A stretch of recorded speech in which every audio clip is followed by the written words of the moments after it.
aplicativo também baixem, porque é uma oportunidade que nós temos de lutar contra o mundo, que é conhecendo a palavra de Deus e podendo carregá-la em todos os lugares que a gente vai. Amém? Irmãos, hoje, como foi falado, o tema é a batalha contra o mundo. E o nosso texto base está em Romanos 12, 2. Aqui está uma versão um pouquinho diferente e é mais simples do que algumas versões, algumas traduções da Bíblia. Então, caso os irmãos desejem acompanhar por aqui, portanto, meus irmãos, por causa da grande misericórdia divina, peço que vocês se ofereçam completamente a Deus como um sacrifício vivo, dedicado ao seu serviço e agradável a Ele. Esta é a verdadeira adoração que vocês devem oferecer a Deus. Eu acabei não falando, Romanos 12, tá, irmãos? Não vivam como vivem as pessoas deste mundo, mas deixem que Deus os transforme por meio de uma completa mudança da mente de vocês. Assim, vocês conhecerão a vontade de Deus, isto é, aquilo que é bom, perfeito e agradável a Ele. Amém? Vamos orar. Senhor, meu Deus, nós te agradecemos pelo seu amor, pela sua bondade, por mais uma vez, Senhor, estarmos aqui na tua casa. Senhor, no final de um final de semana em que nós estivemos aqui, nós te adoramos, nós reconhecemos que o Senhor é Deus sobre as nossas vidas, Pai. Senhor, inicia-se mais uma semana e muitas vezes nós ficamos tão nervosos, tão ansiosos, Senhor, com o que vai acontecer, Pai, durante essa semana, porque verdadeiramente, Senhor, nós somos atacados, Senhor, nós temos que batalhar contra este mundo mal, contra as cobranças, com a ansiedade, Pai, que muitas vezes está envolvida na nossa escola, no nosso trabalho, Senhor. Ó, Senhor, nos ajuda a ter ferramentas, Pai, para continuarmos sendo fiéis a Ti, mesmo num mundo caído, mesmo num mundo, Senhor, tão distante de Ti, meu Deus. Ó, Senhor, dá-nos força da Tua palavra, Senhor, nos reveste, Pai, de justiça, Senhor, que nós realmente possamos ter a Sua palavra gravada no nosso coração, para que nós não pequemos contra o Senhor. É o que nós te pedimos, em nome de Jesus. Amém. Os irmãos podem se sentar. Irmãos, hoje o tema vai ser batalha contra o mundo. Basicamente, a Bíblia ela fala de algumas batalhas que nós, como cristãos, nós temos que enfrentar durante a nossa vida aqui nessa terra. Nós temos que batalhar contra a nossa própria carne.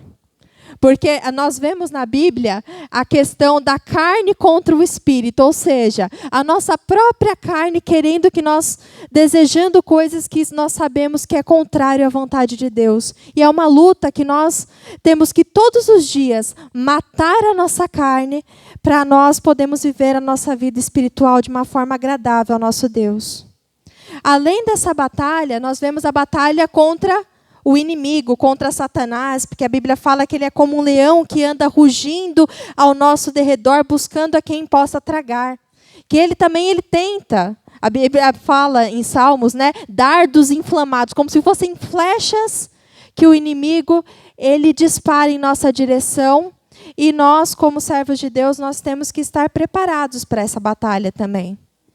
Mas uma outra batalha que nós vemos na Bíblia é a batalha contra o mundo. Mas, na verdade, o que é essa batalha contra o mundo? É isso que nós vamos falar hoje.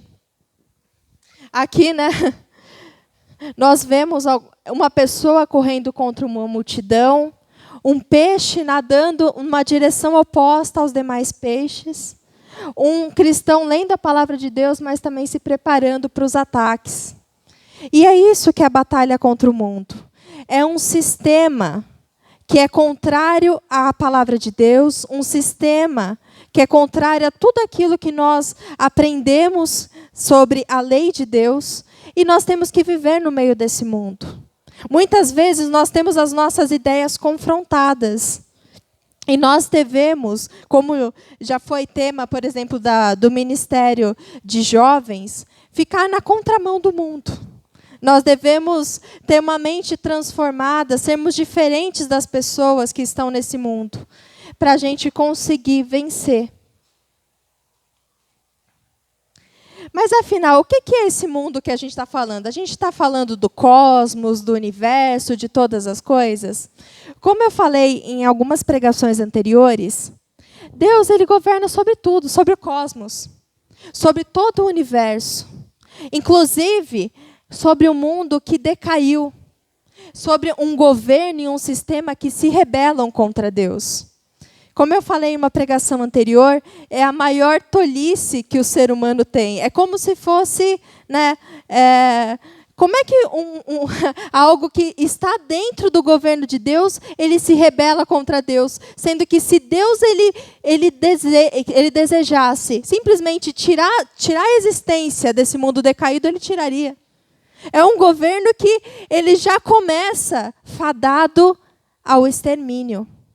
Como é que a gente vai se voltar contra o Deus que dá todas as condições para que nós existamos, que nos deu a vida e que faz com que nós continuemos existindo? A Bíblia fala que Deus faz o sol nascer sobre o justo e sobre o injusto. É Deus que mantém a nossa vida. Mesmo a vida daqueles que se rebelam, que fazem parte desse sistema, que zombam de Deus, que ridicularizam Deus, que falam que Deus não existe, que falam que não existe, que a fé é uma tolice. Mas mesmo essas pessoas, elas mesmo sem saber, elas fazem parte do governo universal de Deus. E nós estamos aqui, em meio a esse mundo decaído, a um governo que não quer saber de Deus, a pessoas que se rebelaram contra Deus, e nós somos como se fosse uma resistência. Como já foi dito em muitas pregações aqui, que tipo de resistência nós somos? A gente está nesse mundo, mas nós não somos do mundo. E isso é uma questão que gera muitos atritos, muitos conflitos internos.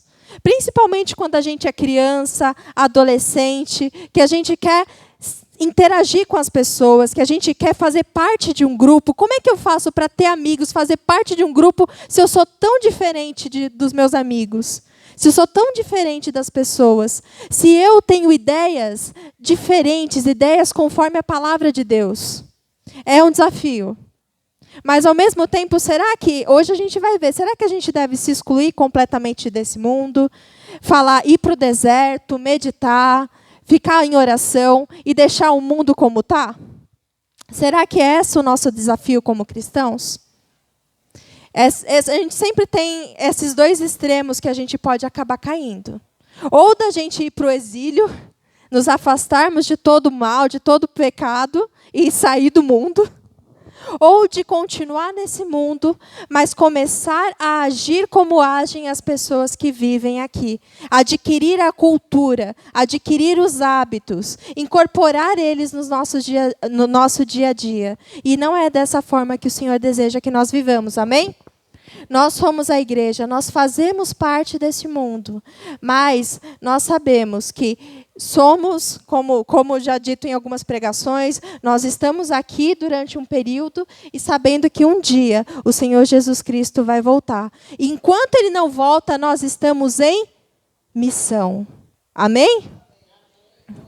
Como nós vemos Jesus falando aqui em João 17.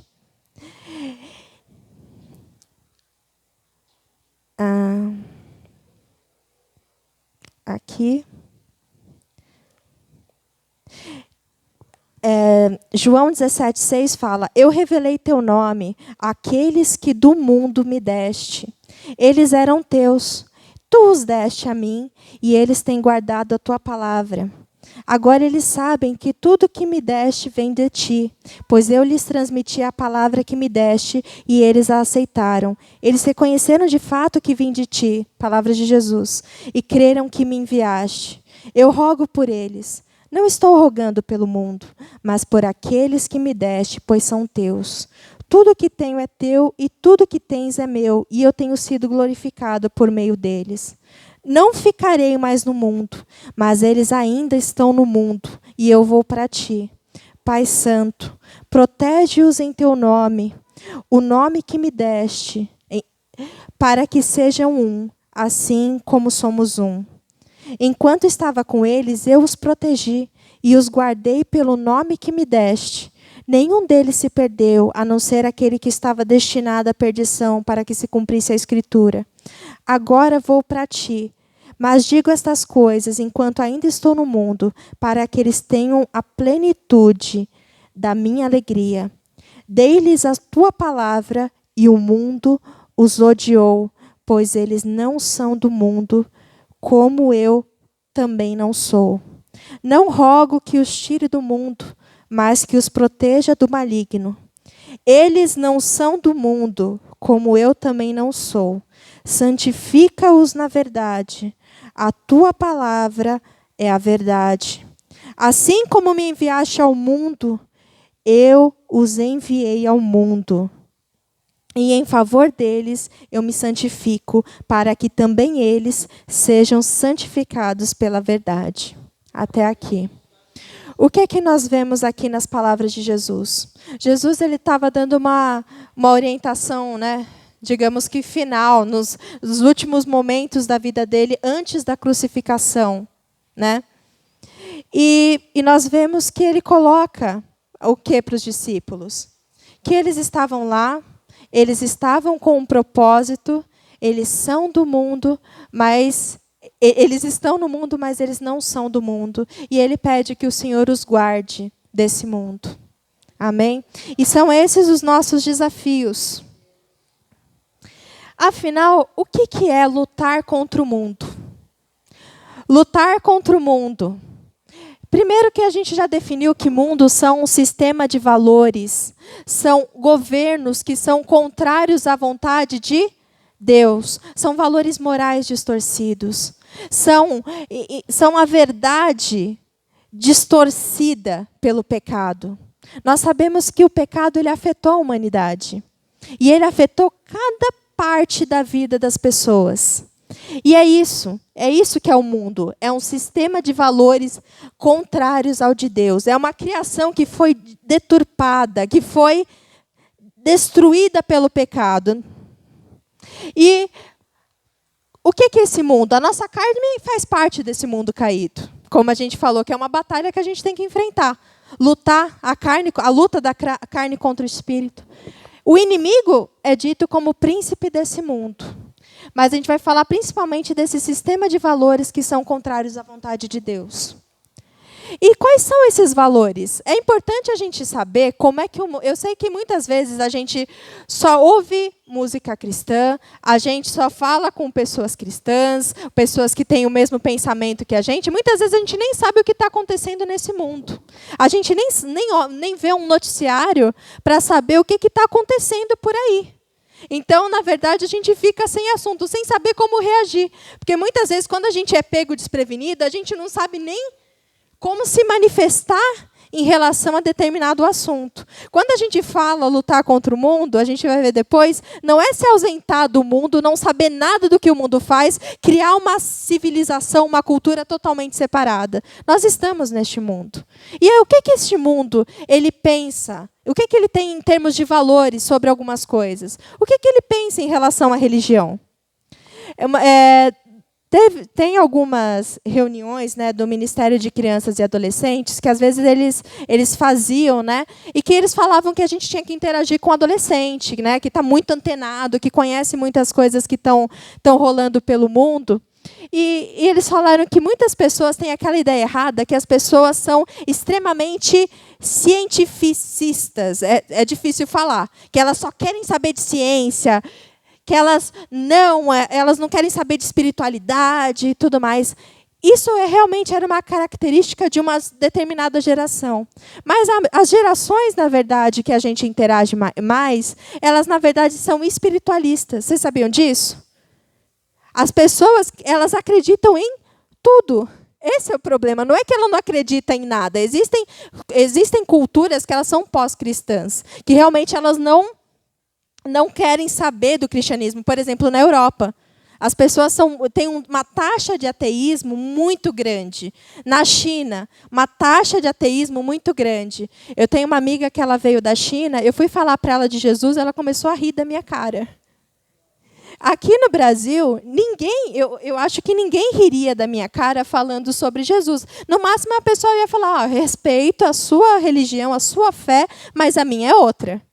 Ou, no máximo, ela ia falar, também, eu creio em Jesus, creio em tudo, creio no Buda, creio em várias coisas.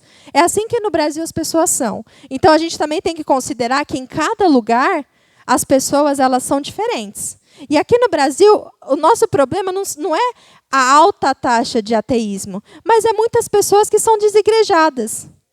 O que acontece? As pessoas elas acham que elas não precisam mais ir à igreja, que elas já superaram isso, que elas podem ter a fé delas na casa delas, elas começam a se alimentar de YouTube, de pregações. Existem pregações, logicamente, que são cristãs, que têm uma boa base bíblica, mas existe também muita coisa que não tem nada a ver.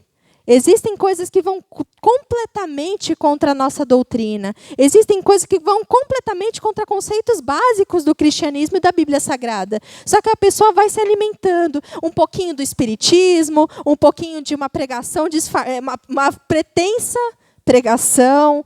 Ela vai alimentando um pouquinho. Quando vai ver, o cristianismo dela já é uma salada, já não é mais o cristianismo puro. Não, é por isso que, na verdade, a gente tem que ter muito, filtro ao utilizar alguns recursos. A internet é muito boa porque a gente pode pegar materiais muito bons, mas a gente também tem que pensar o que a gente está deixando, entrar na nossa mente. E também a gente tem que ser analítico. Às vezes a gente assiste uma coisa para avaliar como as pessoas elas entendem determinadas coisas. Mas a gente não simplesmente toma tudo como verdade, certo? Tem pessoas que simplesmente elas vão incorporando uma coisinha de cada, ou pessoas que já foram de todas as religiões.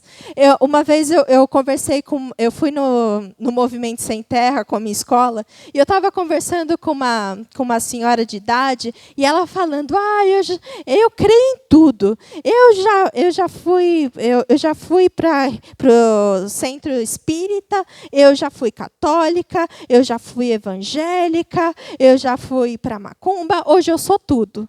Hoje eu sou evangélica, espírita, católica, ela era tudo. E como é que você vai falar para uma pessoa que realmente fica ciscando um pouquinho em cada lugar? Então, esse é o perfil das pessoas que a gente está lidando nos dias de hoje. São pessoas que, na verdade, aqui no Brasil, que conhecem bastante, que já viram muitas coisas sobre o cristianismo, que fazem muita confusão do cristianismo verdadeiro com mentiras que nós vemos por aí, que misturam cristianismo e energia. Hoje, na sexta-feira, eu tive que voltar para o meu trabalho antes do final das minhas férias. Daí, uma menina foi e me falou uma coisa e falou, isso está na Bíblia, né? Daí eu fui e falei, eu não lembro que isso esteja na Bíblia. E alguma coisa assim que tinha a ver com energia, sabe? Energia positiva que atrai. E falando, olha, isso aí não está na Bíblia, não. Por quê? Simplesmente ela deve ter ouvido uma pessoa que também se alimentou em diversos lugares e achava que uma coisa de energia, de boas energias, ela estava na Bíblia e não estava. Vocês viram como essa é a sociedade? É uma sociedade que acredita que a melhor religião é aquela que te faz melhor. Então, você fica onde for melhor.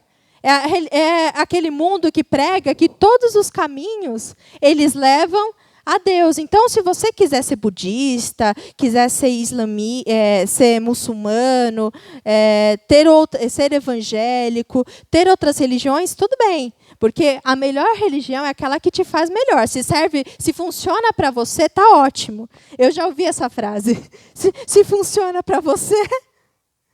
Mas nós sabemos que, na verdade, só existe um único caminho. E esse caminho é Jesus Cristo. Porque ele fala que ele é o caminho, ele é a verdade, ele é a vida. E quando nós falamos isso, na verdade é uma ofensa para as pessoas. Não, eu não estou falando para você deixar de ser cristão, mas você não pode ficar impondo o seu cristianismo sobre mim. Não é assim que eles falam? Porque, na verdade, você pode ter, mas você também tem que aceitar plenamente a dele e falar que a dele também está certa. E esse é um grande desafio, porque esse é um valor desse mundo. É um valor que todas as religiões, de acordo com as pessoas, elas estão certas. Por exemplo, sincretismo religioso, ou seja, tem essa ideia de misturar todas as religiões. Que a melhor religião é a mistura de todas as religiões. Eu não sei se vocês conhecem um pastor... é um cantor muito famoso que fundou uma igreja afro. É um cantor que, assim, muitas músicas já foram cantadas na igreja, não apenas nessa, em outras.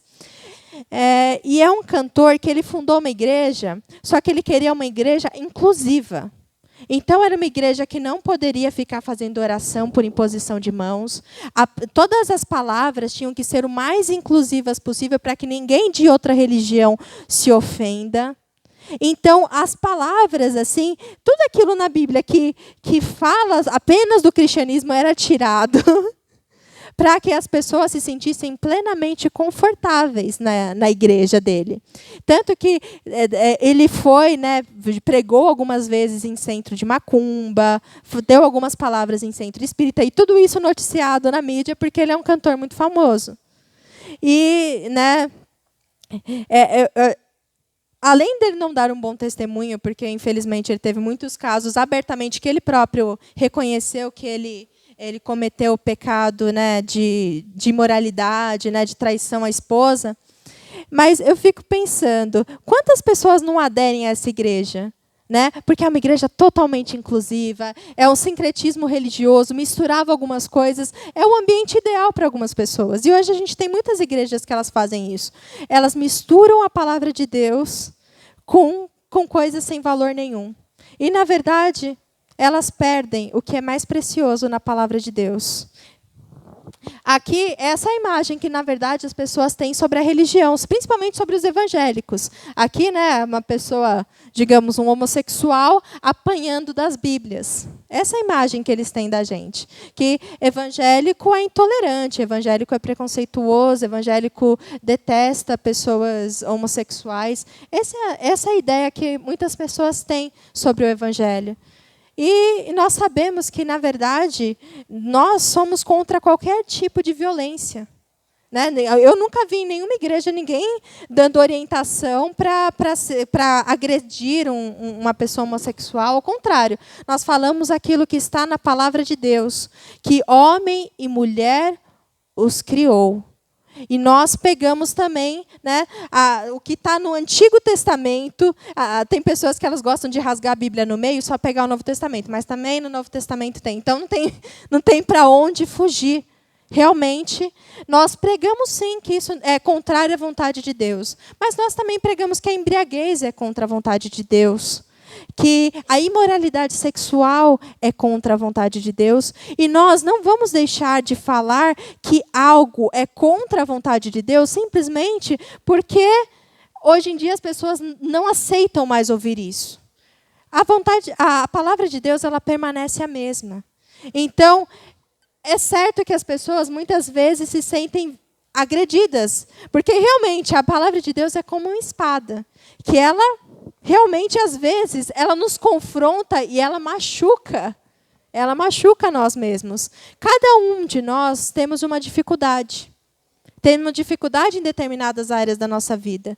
E muitas vezes é numa pregação que essa dificuldade que nós temos, ela é confrontada. Só que nós, como servos de Deus, nós aceitamos este confronto. Ele dói. Ser confrontado com algo que faz parte dos nossos desejos mais íntimos, dói. Mas nós sabemos que isso é necessário para o nosso crescimento na nossa caminhada cristã. Mas, infelizmente, algumas pessoas elas entendem isso como uma violência. Também, sobre religião, temos um lado de pessoas que elas preferem animais do que pessoas. Por que eu falo que é uma religião? Porque realmente isso está se tornando algo obsessivo na humanidade. Esses dias um pastor ele foi e falou sobre chamar os animais de filhos. Eu sei que é um hábito ruim que eu tenho. Eu chamo minha gatinha de filha. Mas realmente a gente está dando aos animais um local que eles não têm na criação. Eles são, sim, seres que devem ter nosso cuidado, porque a Bíblia fala que nós deveríamos nos multiplicar, nós devíamos sujeitar a criação, dominar sobre a criação. E dominar não significa exterminar. Dominar não significa matar os animais. Não. Significa administrar, cuidar deles, educá-los. É esse o propósito de Deus que nós vemos lá em Gênesis 1, que a gente estava falando, né, sobre alguns mandatos da criação. Nós temos sim que dominar sobre os animais, só que hoje em dia as pessoas elas estão sendo dominadas pelos animais. As pessoas elas estão se deixando ser controladas. Eu estava conversando isso com os meninos ontem. E agora, essas pessoas que preferem animais a pessoas. Elas simplesmente inverteram as ordens. E tem pessoas... hoje em dia a gente vê a idolatria de tantas formas. Com grupos musicais, com animais, com ambientalismo excessivo, com pessoas que são totalmente vidradas. A gente vive numa cultura que tem valores religiosos, ela nem sabe que é uma religião. Mas ela é uma pessoa mais religiosa, muitas vezes, que muitos cristãos, ditos cristãos. Pessoas que são extremamente extremistas, né? Pessoas que elas substituem Deus pela ciência, substituem Deus pelos animais, substituem Deus pela floresta, pela natureza. E é isso, essa é a ideia. As pessoas elas se prendem a coisas outras, né? Essa é a visão que as pessoas têm hoje em dia sobre religião. Mas também elas têm valores totalmente deturpados sobre a vida e sobre o comportamento. Aqui, essa ideia de siga a sua intuição. Se você sentir que algo não é certo, não é ideal, não faça. Se sentir que é positivo, faça. Então, você é a pessoa que julga todas as coisas. Se para você aquilo é certo, ótimo, você faz. Se para você aquilo é errado, você não faz. Você é o juiz, seja o juiz de si mesmo. Qual é o problema nisso? Que a sociedade, embora tenha sido feita à imagem e semelhança de Deus, o pecado ele deturpou. Ele faz com que nós não enxerguemos moralmente, muitas vezes, aquilo que é certo e aquilo que é errado. Então, se para mim é certo matar uma pessoa, então eu faço. Não. Daí eles chegam àquela coisa, mas não pode prejudicar os outros. E se a pessoa quiser que eu mate ela? Por exemplo, a pessoa suicida, eutanásia. A pessoa ela quer morrer, porque ela está sofrendo. Muitas pessoas, quando elas estão no momento final, com muitas dores, que mesmo morfina, mesmo medicamentos muito fortes, eles não conseguem mais amenizar a dor da pessoa. Daí a pessoa quer morrer. E eu fico como a gente vê em alguns filmes, né, eu vejo aquela situação e eu mato aquela pessoa. A pessoa quis morrer, então eu não prejudiquei ela. Eu só estava lá para ajudar ela. Então, nesse caso, eu fiz o bem, certo? Eu fiz o bem nessa ocasião? Por quê? A Bíblia fala, não matarás. A vida é um dom, um presente de Deus, e Deus não entregou esse direito aos seres humanos. Não nos cabe decidir quando nós devemos tirar a vida de outro ser vivo, de outro ser humano, ou não, certo? Vocês veem como é uma questão que fica... Se todo mundo começa a ser juiz do que é certo e do que é errado, a gente vive num estado, né, totalmente... Né, onde simplesmente cada um faz o que quer, confusão social. É por isso que a gente, na verdade, tem um Estado que precisa fazer leis para as pessoas saberem o que é certo e o que é errado. Porque elas já estão tão distantes, a moral foi tão deturpada com o pecado, que a pessoa ela não consegue mais simplesmente ser juiz de si mesma. O que é o nosso juiz? São as leis? São, porque a Bíblia fala que nós devemos nos sujeitar às leis humanas. Mas também é a Bíblia sagrada. Outra frase: você só vai ser feliz quando parar de viver para agradar os outros e começar a viver para agradar a si mesmo. Muitas pessoas fazendo isso, elas acabam simplesmente não se importando mais com as outras pessoas. Ah, não, antes eu me preocupava muito com os outros, agora eu vou fazer o que eu quero. Nisso, famílias são destruídas. Nisso, tantas coisas más são feitas, porque as pessoas, elas veem esse tipo de frase e elas tomam isso para si. Ah, agora eu vou fazer tudo que eu for fazer para mim mesma. Tá, mas e o outro? E o que você vai causar na sua família? E como você vai prejudicar a sociedade? Né? É uma coisa que a gente deve pensar. Pessoas defendendo o aborto, defendendo o meu corpo, minhas regras. Ou seja, elas acham que como um outro ser vivo, um ser humano que está lá no útero delas, ele faz parte do corpo delas, então elas podem retirar ele do corpo quando elas quiserem, de acordo com a conveniência. Elas acham que podem abortar. Olha que coisa bonita, roxinha, todas as mulheres de mãos dadas, vamos legalizar o aborto. É esse tipo de mensagem que as pessoas elas pegam quando elas vão defender o aborto. Eu nunca vi uma pessoa numa marcha pró-aborto segurando a foto de um feto. Eu já vi fetos. Na faculdade de anatomia, a gente tinha que mexer com cadáveres. E entre os cadáveres tinham fetos. Então a gente ia vendo o fetinho de, esse aqui é um feto da primeira semana, segunda semana, tal. E a gente ia vendo assim até um bebezinho que nasceu morto. Então, e você via assim todo o desenvolvimento humano, como o salmista ele coloca, que de modo tão, né, maravilhoso eu fui formado. E elas acham que eles têm direito de, é meu corpo, para mim vai ser um estorvo essa criança. Então, em vez de usar os meios legais, que é encaminhar para adoção, eles preferem simplesmente matar. Esse é o tipo de pensamento das pessoas. Legalizar o aborto, né, para proteger, em prol do direito à vida para as mulheres. Não, porque muitas mulheres elas vão fazer aborto clandestino e elas morrem.